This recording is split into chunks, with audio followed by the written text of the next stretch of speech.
Hari ini dalam firman Tuhan kita akan melihat bagaimana Yesus dipermuliakan di atas sebuah gunung. Kita akan menarik beberapa pelajaran yang penting untuk pertumbuhan rohani kita dari firman Tuhan pada hari ini. Mari semuanya kita membuka kitab kita dari Matius pasal 17 ayat 1 sampai 8. 6 hari kemudian Yesus membawa Petrus, Yakobus dan Yohanes saudaranya, dan bersama-sama dengan mereka ia naik ke sebuah gunung yang tinggi. Di situ mereka sendiri saja. Lalu Yesus berubah rupa di depan mata mereka. Wajahnya bercahaya seperti matahari, dan pakaiannya menjadi putih bersinar seperti terang. Maka nampak kepada mereka Musa dan Elia sedang berbicara dengan dia. Maka kata Petrus kepada Yesus, "Tuhan, betapa bahagianya kami berada di tempat ini. Jika Engkau mau, biarlah kudirikan di sini 3 kemah, satu untuk Engkau, satu untuk Musa, dan satu untuk Elia." Dan tiba-tiba sedang ia berkata-kata, turunlah awan yang terang menaungi mereka, dan dari dalam awan itu terdengar suara yang berkata, "Inilah anak yang kukasihi, kepadanya aku berkenan, dengarkanlah dia." Mendengar itu tersungkurlah murid-muridnya, dan mereka sangat ketakutan. Lalu Yesus datang kepada mereka dan menyentuh mereka sambil berkata, "Berdirilah, jangan takut." Dan ketika mereka mengangkat kepala, mereka tidak melihat seorang pun kecuali Yesus seorang diri. Sampai di situ dulu. Nah, di sini kita melihat para Tuhan Yesus dipermuliakan di atas sebuah gunung. Dia membawa murid-muridnya Petrus, Yakobus dan Yohanes naik ke atas gunung yang tinggi. Dan di atas gunung yang tinggi ini, saudaraku, tiba-tiba rupa Yesus berubah. Wajahnya menjadi bersinar-sinar dan pakaiannya menjadi putih sekali dan sangat mulia, saudara. Dan nampak juga kepada mereka Musa dan Elia berkata-kata dengan Tuhan Yesus. Petrus merasa begitu sukacita sehingga Petrus berkata, "Tuhan, biarlah kita terus di sini. Biarlah buatkan 3 kemah, satu untuk Engkau Tuhan, satu untuk Musa, satu untuk Elia."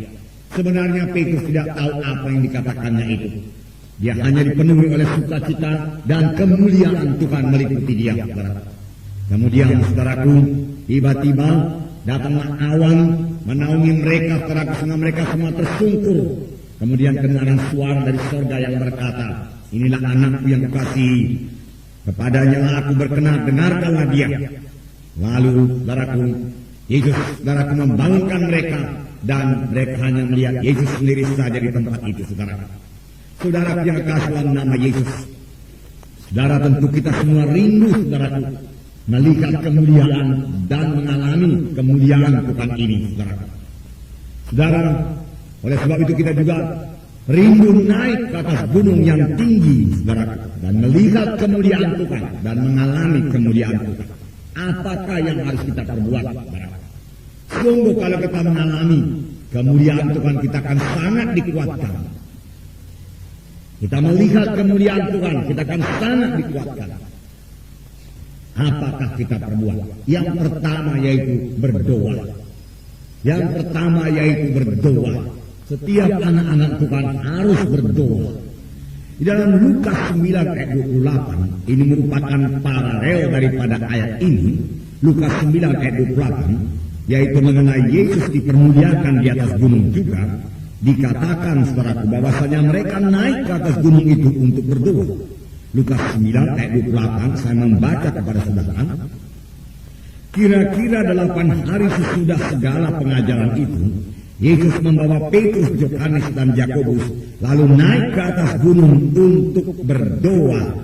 Ketika ia sedang berdoa, rupa wajahnya berubah dan pakaiannya menjadi putih berkilau-kilauan. Jadi maksud Yesus naik ke atas gunung yang tinggi itu yaitu untuk berdoa.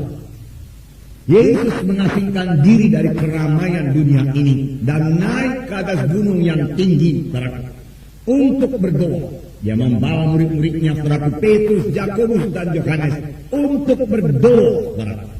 Yesus merasa perlu untuk berdoa. Yesus merasa perlu untuk bersekutu dengan Bapanya. Yesus berdoa, saudara. Nah, kerap kali kita melihat dalam hidup Tuhan Yesus, Tuhan Yesus selalu mengasingkan diri dari orang ramai. Dia menarik diri dari orang ramai untuk berdoa. Dalam Markus 1 ayat 35 dikatakan, Yesus pagi-pagi benar dia sudah berdoa. Markus pasal 1 ayat 35, saya membacakannya kepada saudara.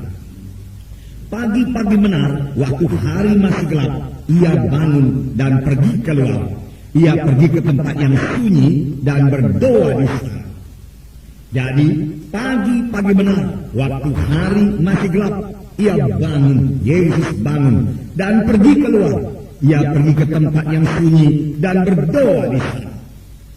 Sebelumnya kalau kita lihat dalam Markus pasal 1 ini, Tuhan Yesus sudah melayani dengan berkemenangan. Banyak tanda ajaib, tanda mujizat, jiwa-jiwa bertobat, saudaraku, ahli-ahli Taurat takjub akan pengajarannya, dan saudaraku, Tuhan Yesus menyembuhkan mentua Petrus, saudaraku. Kemudian saudaraku, pagi-pagi benar, ketika hari masih gelap, Yesus bangun dan pergi keluar. Ia pergi ke tempat yang sunyi untuk berdoa. Pelayanannya sudah cukup berkemenangan. Dia sudah cukup diurapi. Dia tidak kurang kuasa, saudaraku. Namun, saudaraku, dia masih perlu berdoa bersekutu dengan Bapanya. Dia mengurangi jam tidurnya. Pagi-pagi benar, firman Tuhan berkata ketika hari masih gelap, boleh jadi jam 5 pagi kalau kita sekarang, boleh jadi setengah 5, dia bangun, pergi keluar ke tempat yang sunyi. Untuk apa? Untuk berdoa. Yesus selalu berdoa. Saya percaya ini salah satu rahasia kemenangan pelayanan Tuhan Yesus. Rahasia keberhasilan pelayanan Tuhan Yesus, saudaraku, di bumi ini, saudaraku. Dia saudaraku, berhasil menyampaikan maksud Bapanya selalu berdoa. Dalam Lukas pasal 6 ayat 12 dikatakan juga bahwasanya Yesus berdoa. Lukas pasal 6 ayat 12, saya membaca kepada saudara. Pada waktu itu pergilah Yesus ke bukit untuk berdoa, dan semalam-malaman ia berdoa kepada Allah. Jadi Tuhan juga berdoa semalam-malaman kepada Allah. Pada waktu itu pergilah Yesus ke bukit untuk berdoa, dan semalam-malaman ia berdoa kepada Allah. Jadi Yesus selalu menarik diri dari keramaian dunia ini. Dikatakan dia mencari tempat yang sunyi untuk berdoa. Dalam ayat ini kita melihat para dia naik ke atas sebuah bukit untuk berdoa. Dan kalau kita baca dalam Injil, para rupanya Yesus ini sering berdoa di taman Getsemani, tempat yang sunyi, saudaraku, di mana dia biasa berdoa dengan murid-muridnya. Jadi berdoa ini merupakan bahagian dari kehidupan Yesus, saudaraku. Tidak heran hidup Yesus sangat berkemenangan dan sangat berhasil, saudaraku. Dengan berdoa Yesus juga sanggup menolong murid-muridnya yang dalam keadaan bahaya. Dalam Matius 14 ayat 23, Matius 14 ayat 23 dikatakan bagaimana Yesus menarik diri ke atas sebuah gunung untuk berdoa. Matius 14 ayat 23. Dan setelah orang banyak itu disuruhnya pulang, Yesus naik ke atas bukit untuk berdoa seorang diri. Ketika hari sudah malam, ia sendirian di situ. Perahu murid-muridnya sudah beberapa mil jauhnya dari pantai, diombang-ambingkan gelombang karena angin sakal. Kira-kira jam 3 malam datanglah Yesus kepada mereka berjalan di atas air. Ketika murid-muridnya melihat dia berjalan di atas air, mereka terkejut dan berseru, "Itu hantu!" Lalu berteriak-teriak karena takut. Tetapi segera Yesus berkata kepada mereka, "Tenanglah, aku ini, jangan takut." Lalu Petrus berseru dan menjawab dia, "Tuhan, apabila Engkau itu, suruhlah aku datang kepadamu berjalan di atas air." Kata Yesus, "Datanglah." Maka Petrus turun dari perahu dan berjalan di atas air mendapatkan Yesus. Tetapi ketika dirasanya tiupan angin, takutlah ia dan mulai tenggelam. Lalu berteriak, "Tuhan, tolonglah aku." Segera Yesus mengulurkan tangannya, memegang dia dan berkata, "Hai orang yang kurang percaya, mengapa engkau bimbang?" Lalu mereka naik ke perahu dan angin pun redalah. Dan orang-orang yang ada di perahu menyembah dia, katanya, "Sesungguhnya engkau anak Allah. Sesungguhnya engkau anak Allah." Murid-murid menjadi mengenal Tuhan Yesus. Nah, saudaraku, di sini dikatakan Yesus naik ke atas sebuah bukit untuk berdoa. Banyak orang mengikuti Yesus. Kemudian saudaraku, Yesus memberi makan 5.000 orang dengan 5 roti dan 2 ikan. Semuanya makan sampai kenyang. Sesudah kenyang, Yesus menyuruh mereka semua pulang. Murid-murid juga mulai berlayar ke seberang, saudaraku, dengan perahu. Tetapi Yesus naik ke atas sebuah gunung untuk berdoa seorang diri di sana. Kira-kira jam 3 pagi, saudaraku, dia turun dari gunung. Dia berjalan di atas air untuk menolong murid-muridnya. Dia mengetahui murid-muridnya dalam keadaan kesukaran karena gelombang besar. Petrus dan murid-murid yang lain ketakutan. Mereka menyangka yang berjalan itu hantu dan berteriak, "Itu hantu!" Tetapi Yesus berkata, "Bukan, aku bukan hantu. Aku Yesus." Petrus berkata, "Kalau benar engkau Yesus, suruhlah aku turun dari perahu lalu berjalan di atas air." Tuhan Yesus berkata, "Marilah."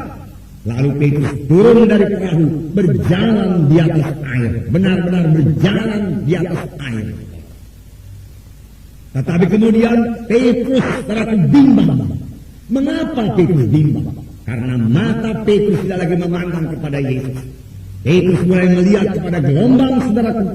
Dan ketika dirasanya angin meniup dia bimbang lalu mulai tenggelam. Tetapi Petrus sempat berseru kepada Tuhan Yesus, "Yesus, tolong aku." Dan Yesus mengulurkan tangannya menolong Petrus. Lalu mereka sampai di perahu, angin reda, dan murid-murid semuanya berkata, "Benarlah engkau anak Allah." Puji Tuhan, saudara-saudara. Saudara yang kasih dalam nama Yesus. Karena Yesus berdoa, Yesus sanggup menolong murid-murid yang dalam kesukaran. Demikian juga setiap anak-anak Tuhan yang suka berdoa, dia akan sanggup menolong saudara-saudara yang lain yang dalam kesukaran. Saudara, mujizat Tuhan terjadi karena Yesus berdoa. Yesus berjalan di atas air dan Petrus pun berjalan di atas air, membonceng kepada iman Yesus. Saudara, tetapi karena Petrus hanya membonceng saja kepada iman Yesus, Petrus hanya tahan sebentar saja. Ketika dirasanya angin dan gelombang, dia mulai tenggelam. Inilah berkat-berkat berdoa dalam kehidupan Tuhan Yesus. Saudara yang kasih dalam nama Yesus.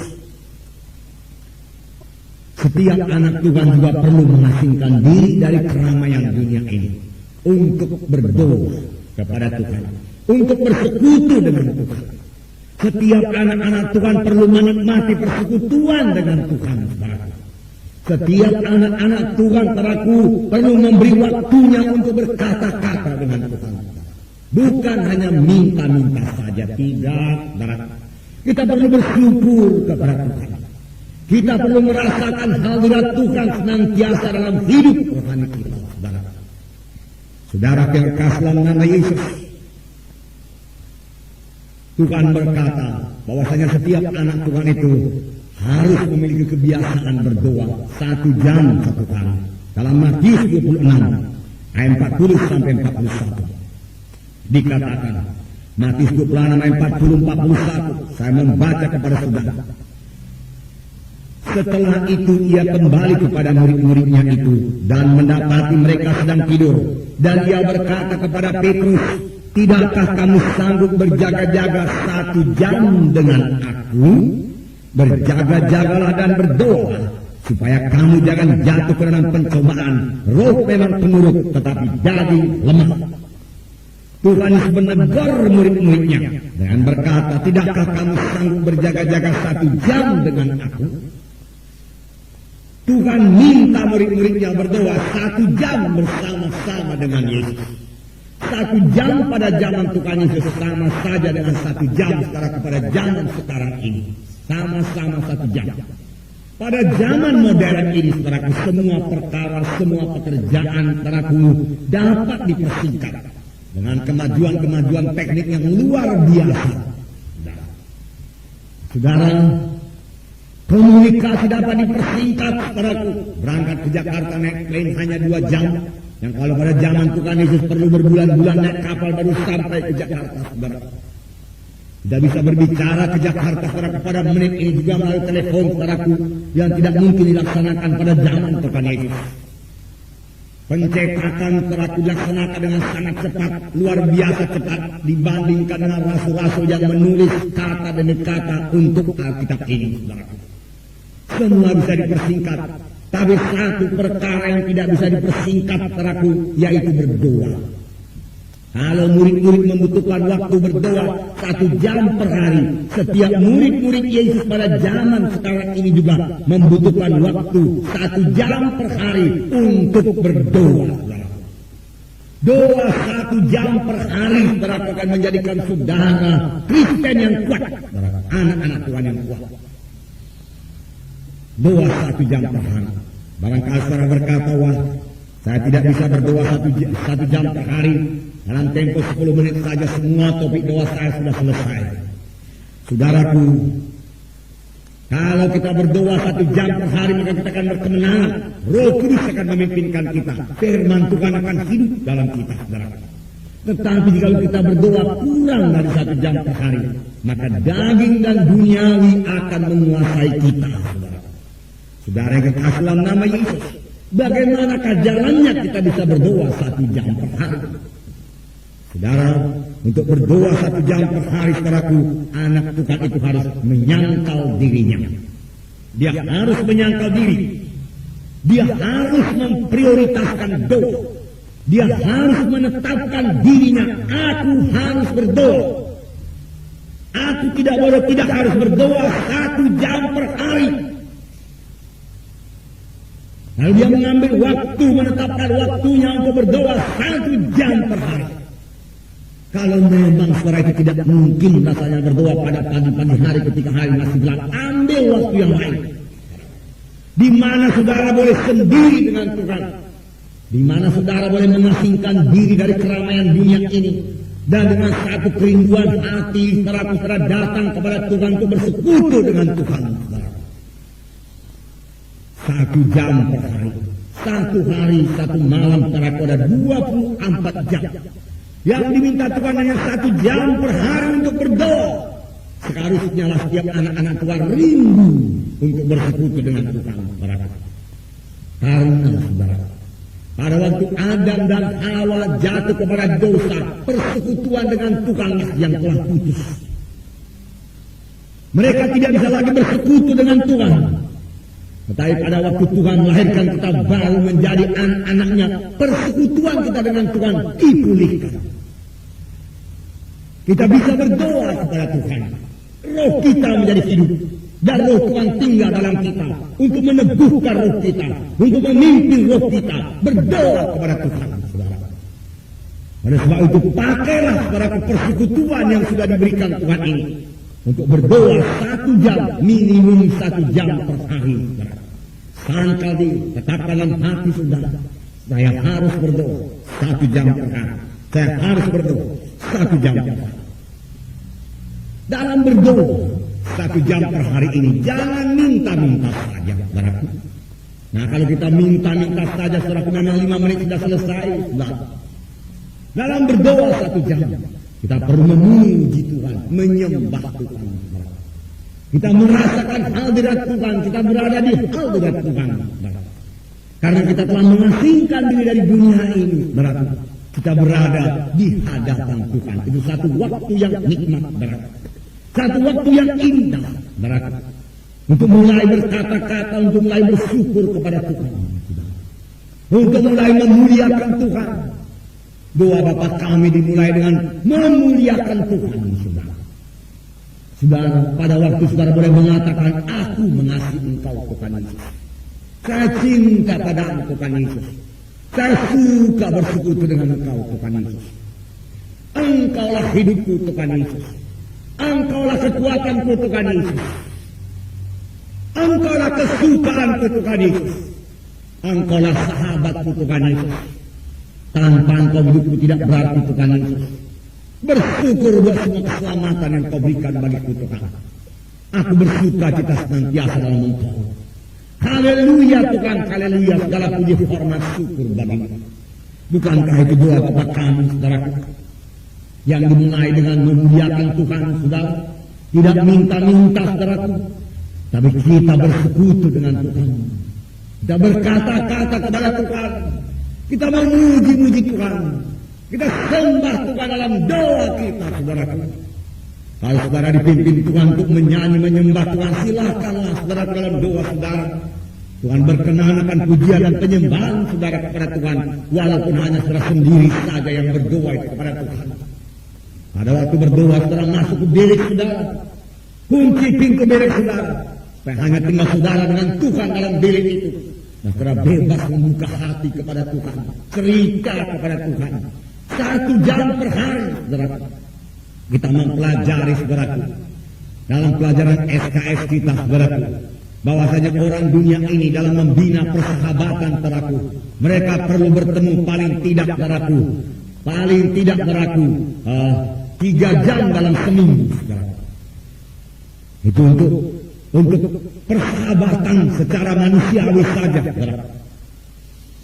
Saudara, apalagi secara rohani. Seharusnya tiap-tiap hari saudara kita bersekutu dengan Tuhan. Karena daripadanya lah mengalir kehidupan kita. Daripadanya lah mengalir Roh Kudus saudara memenuhkan kita dan menyegarkan kita. Daripadanya lah datang segala berkat kita dan kemenangan kita dan kekuatan kita saudara. 1 jam per hari saudara. Saudara, kurang dari 1 jam per hari saudaraku, hidup rohani kita akan kurang kuat juga saudara. Kami mempunyai video kamera saudaraku. Kami bawa ke Jakarta pada waktu itu. Saudara maksud kami hendak memvideokan saudaraku ya apa yang kami lihat di Jakarta di Taman Safari itu. Lalu kami cas baterai. Tapi karena buru-buru pergi saudaraku, tidak lama mencas baterai ini. Hanya sebentar saja, tidak sampai setengah jam kami cas baterai ini. Lalu kami cabut dari cok listrik itu, lalu kami pasang di video itu saudara. Tidak heran saudara, hanya dalam tempo 15 menit saja saudaraku, habis baterainya. Tidak kuat lagi baterainya saudara, karena hanya sebentar saja dicas. Demikian juga kira-kira doa kita kepada Tuhan saudara. Kita diliputi oleh daging dan dunia dan dosa saudaraku di dunia ini saudara.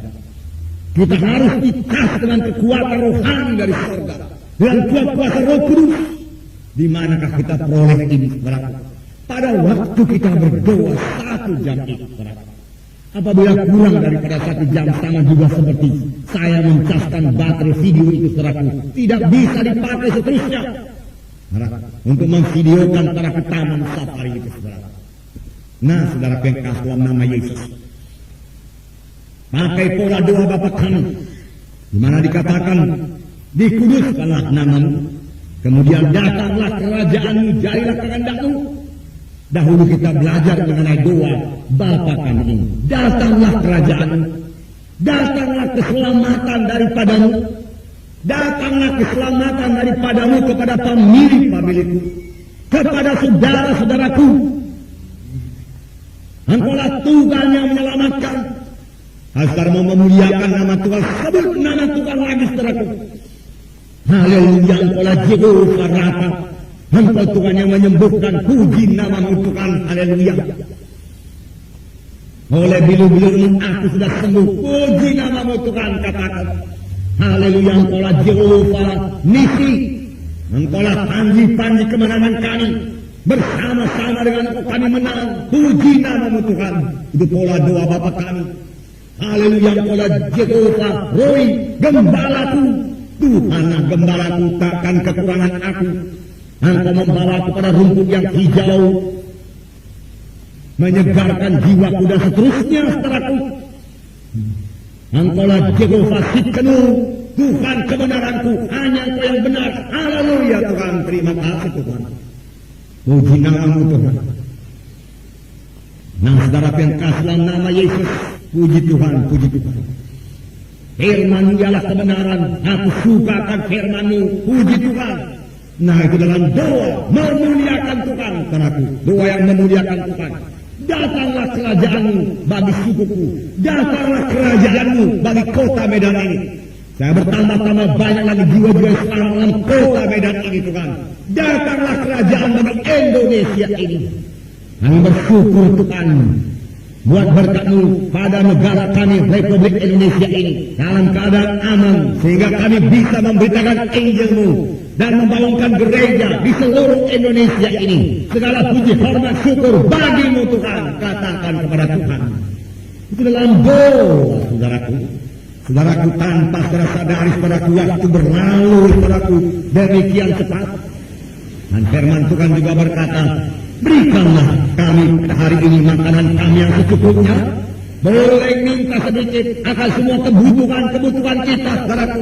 Tuhan suka sekali memenuhi kebutuhan kita, saudara. Tetapi ayat 12 berkata, ampunilah kami akan kesalahan kami, seperti kami juga mengampuni orang yang bersalah kepada kami. Pengampunan perlu sekali bagi setiap anak-anak Tuhan.